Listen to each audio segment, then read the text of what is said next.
ಹೊಂಗೆ ಮರವು ಹಳ್ಳಿಯ ಜನರಿಗೆ ಚಿರಪರಿಚಿತವಾದ ಗಿಡವಾಗಿದ್ದು ಇದನ್ನ ತಂಪಾದ ನೆರಳಿಗಾಗಿ ಹೊಲದ ಸುತ್ತಮುತ್ತ ರೈತರು ಹಾಕಿಕೊಂಡಿರುತ್ತಾರೆ. ಈ ಮರದ ಕಾಂಡವು ಕೆತ್ತನೆಗೂ ಉಪಯುಕ್ತವಾಗಿದೆ. ಹೊಂಗೆ ಮರಕ್ಕೆ ಸಂಸ್ಕೃತದಲ್ಲಿ ಕರಂಜ, ನಕ್ತಮಾಲ, ಪೂತಿಕ, ಚಿರಬಿಲ್ವ ಎಂಬ ಪರ್ಯಾಯ ಹೆಸರುಗಳಿವೆ. ಹೊಂಗೆ ಮರದ ಹೂವು, ಎಲೆ, ಕಾಯಿ, ಬೀಜಗಳು ಮರದ ಉಪಯುಕ್ತ ಭಾಗಗಳಾಗಿವೆ. ಇನ್ನು ಇವುಗಳಿಂದ ನಮಗೆ ಯಾವೆಲ್ಲ ಆರೋಗ್ಯದ ಲಾಭಗಳು ಸಿಗುತ್ತವೆ ಎಂಬುದನ್ನ ಈ ವಿಡಿಯೋ ಮುಖಾಂತರ ತಿಳಿದುಕೊಳ್ಳೋಣ. ಅದಕ್ಕಿಂತ ಮುಂಚೆ ನೀವಿನ್ನು ನನ್ನ ಚಾನೆಲ್ಗೆ ಸಬ್ಸ್ಕ್ರೈಬ್ ಆಗಿಲ್ಲ ಅಂದ್ರೆ ಪ್ಲೀಸ್ ಸಬ್ಸ್ಕ್ರೈಬ್ ಮಾಡ್ಕೊಳ್ಳಿ. ಹಾಗೆ ಪಕ್ಕದಲ್ಲೇ ಇರುವಂತಹ ಬೆಲ್ ಐಕಾನ್ ನ ಕ್ಲಿಕ್ ಮಾಡಿ. ಸರ್ಪಸುತ್ತು, ತುರಿಕಜ್ಜಿ ಮುಂತಾದವುಗಳಿಗೆ ಹೊಂಗೆಯ ಎಣ್ಣೆಯ ಲೇಪನದಿಂದ ನವೆ ಉರಿ ಕಡಿಮೆಯಾಗುತ್ತದೆ.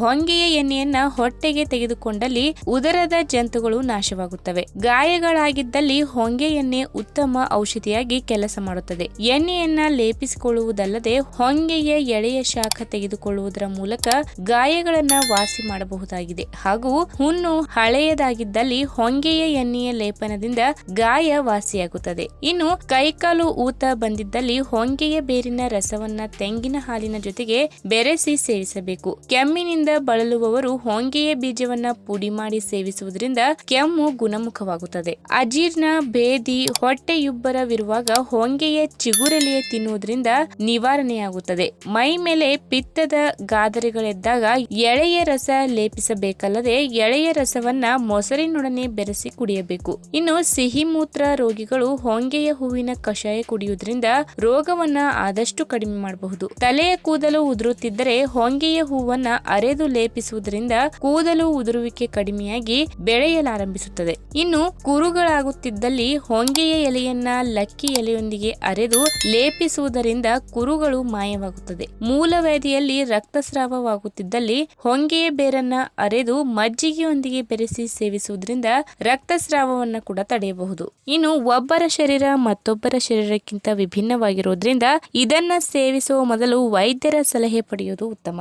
ಈ ವಿಡಿಯೋ ನಿಮಗೆ ಇಷ್ಟವಾದಲ್ಲಿ ತಪ್ಪದೆ ಲೈಕ್ ಮಾಡಿ, ಶೇರ್ ಮಾಡಿ, ಹಾಗೆ ನಿಮ್ಮ ಅನಿಸಿಕೆನ ಕಾಮೆಂಟ್ ಮೂಲಕ ತಿಳಿಸಿ.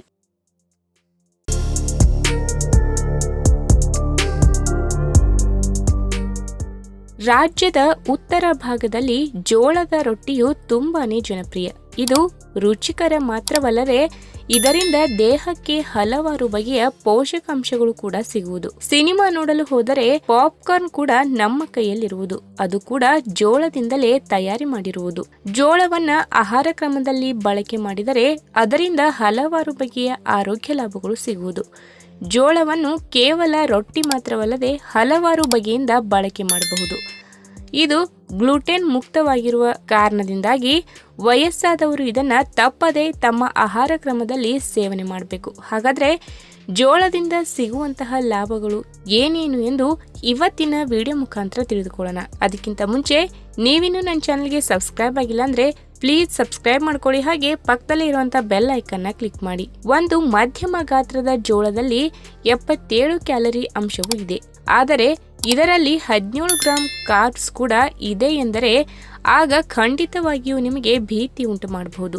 ಬೆಳ್ತಿಗೆ ಅಕ್ಕಿಯಲ್ಲಿ ಸರಳ ಕಾರ್ಬ್ಸ್ ಇದ್ದು ಇದನ್ನ ಕಡೆಗಣಿಸಬೇಕು. ಜೋಳದಲ್ಲಿ ಸಂಕೀರ್ಣ ಕಾರ್ಬ್ಸ್ ಇದ್ದು ಇದನ್ನ ಆಹಾರ ಕ್ರಮದಲ್ಲಿ ಸೇರ್ಪಡೆ ಮಾಡಿದರೆ ಆಗ ಇದು ದೇಹಕ್ಕೆ ಶಕ್ತಿ ನೀಡುವುದು.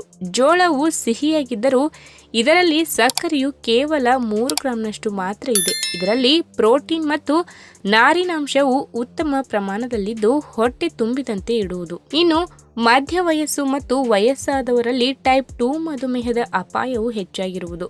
ಇದಕ್ಕಾಗಿ ಜೋಳವನ್ನ ಬಳಸಿಕೊಂಡರೆ ಅದು ಮಧುಮೇಹದ ಅಪಾಯವನ್ನ ದೂರ ಮಾಡುವುದು. ಮಧುಮೇಹವಿದ್ದರೆ ಆಗ ಅದನ್ನು ನಿಯಂತ್ರಿಸಲು ಇದು ಸಹಕಾರಿಯಾಗಿದೆ. ಇನ್ನು ಜೋಳದಲ್ಲಿ ಅಧಿಕ ಮಟ್ಟದ ಕ್ಯಾರೋಟೆನಾಯ್ಡ್ ಅಂಶಗಳಿದ್ದು ಇದು ಕಣ್ಣಿನ ಪೊರೆ ಮತ್ತು ಅಕ್ಷಿಪಟಲದ ಅವನತಿಯನ್ನ ತಡೆಯುವುದು. ಕ್ಯಾರೋಟೆನಾಯ್ಡ್ ಅಧಿಕವಾಗಿ ಇರುವ ಆಹಾರಗಳನ್ನು ಸೇವನೆ ಮಾಡುವ ಪರಿಣಾಮಕಾರಿ ಈ ಕಾಯಿಲೆಗಳು 43% ಕಡಿಮೆ ಆಗಿದೆ ಎಂದು ಅಧ್ಯಯನಗಳು ಹೇಳಿವೆ. ಇನ್ನು ಜೋಳದಲ್ಲಿ ಕರಗುವ ಮತ್ತು ಕರಗದ ನಾರಿನಾಂಶವು ಉತ್ತಮ ಪ್ರಮಾಣದಲ್ಲಿದ್ದು ಇದು ಜೀರ್ಣಕ್ರಿಯೆ ವ್ಯವಸ್ಥೆಯನ್ನ ಉತ್ತಮವಾಗಿ ಇಡುತ್ತದೆ.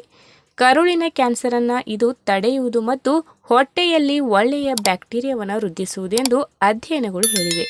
ಇನ್ನು ಜೋಳದಲ್ಲಿ ಇರುವಂತಹ ಫೈಟೋಕೆಮಿಕಲ್ ಬೇರೆಲ್ಲ ಧಾನ್ಯಗಳಿಗಿಂತಲೂ ಹೆಚ್ಚಿನ ಆಂಟಿ ಆಕ್ಸಿಡೆಂಟ್ ಅನ್ನ ಹೊಂದಲು ಕಾರಣ. ಗೋಧಿ, ಅಕ್ಕಿ ಮತ್ತು ಓಟ್ಸ್ಗಿಂತಲೂ ಹೆಚ್ಚಿನ ಆಂಟಿಆಕ್ಸಿಡೆಂಟ್ ಜೋಳದಲ್ಲಿದೆ. ಜೋಳದಲ್ಲಿ ಅತ್ಯಧಿಕ ಪ್ರಮಾಣದ ಫಿನಾಲಿಕ್ ಅಂಶವಿದ್ದು, ಇದು ಕರುಳು, ಸ್ತನ ಮತ್ತು ಪ್ರಾಸ್ಟೇಟ್ ಕ್ಯಾನ್ಸರನ್ನು ತಡೆಯಲು ಸಹಕಾರಿ. ನೋಡಿದ್ರಲ್ವಾ? ಹಾಗಾದರೆ ಮತ್ತೆ ತಡ, ನೀವು ಕೂಡ ಇಂದಿನಿಂದಲೇ ಜೋಳವನ್ನು ಆಹಾರ ಕ್ರಮದಲ್ಲಿ ಬಳಕೆ ಮಾಡಿ. ಹಾಗೆ ಈ ವಿಡಿಯೋ ನಿಮಗೆ ಇಷ್ಟವಾದಲ್ಲಿ ತಪ್ಪದೆ ಲೈಕ್ ಮಾಡಿ, ಶೇರ್ ಮಾಡಿ, ಹಾಗೆ ನಿಮ್ಮ ಅನಿಸಿಕೆನ ಕಮೆಂಟ್ ಮೂಲಕ ತಿಳಿಸಿ.